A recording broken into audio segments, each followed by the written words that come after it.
Hi Vilas, welcome to my channel ராகுல் stories. நம்ம இன்றைக்கி இந்த வீடியோவில் எந்த படத்தை பற்றின ரிவ்யூ பார்க்க போகிறோம் அப்படின்னா, நம்ம சூரியோட நடிப்பில் வெளிவந்திருக்கிற படம் தான் கொட்டுக்காளி. ஸோ இந்த படத்தை பற்றின ஒரு ஷார்ட் ரிவ்யூ தாங்க பார்க்க போகிறோம். வாங்க வீடியோக்குள்ளே போகலாம்.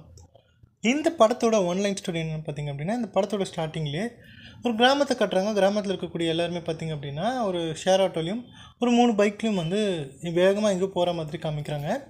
ஸோ இதுக்கான காரணம் என்ன அப்படின்னு பார்த்திங்க அப்படின்னா, நம்ம படத்தோட ஹீரோ சூரியும் ஹீரோயின் பார்த்திங்க அப்படின்னா சூரியோட முறப்பொண்ணாக இருப்பாங்க. ஸோ நம்ம தான் படிக்கலை, சூரிய தான் வந்து பார்த்திங்க அப்படின்னா நம்ம ஹீரோயினையும் படிக்க வைப்பாங்க. படிக்க வச்சு நல்லா இது பண்ணிகிட்ருப்பார், காலேஜ்க்கெலாம் அனுப்புவார். ஏன்னா ஹீரோயின் ஃபேமிலி வந்து அந்தளவுக்கு வசதி இல்லாதனால இவர் வந்து எல்லாமே பார்த்துருப்பார். அப்படி இருக்கும்போது பார்த்திங்க அப்படின்னா ஹீரோயின் என்ன சொல்லுவாங்க அப்படின்னா, காலேஜில் நான் ஒரு பையனை வந்து லவ் பண்ணுறேன் அப்படிங்கிற மாதிரி வந்து வீட்டில் சொல்லிடுவாங்க. ஸோ சின்ன வயசில் இருந்து ஹீரோயினை வந்து நம்ம சூரிய தான் கல்யாணம் பண்ணிக்கணும் அப்படின்னு சொல்லிட்டு ஆசைப்பட்டுட்ருப்பார். ஸோ அது நடக்கலை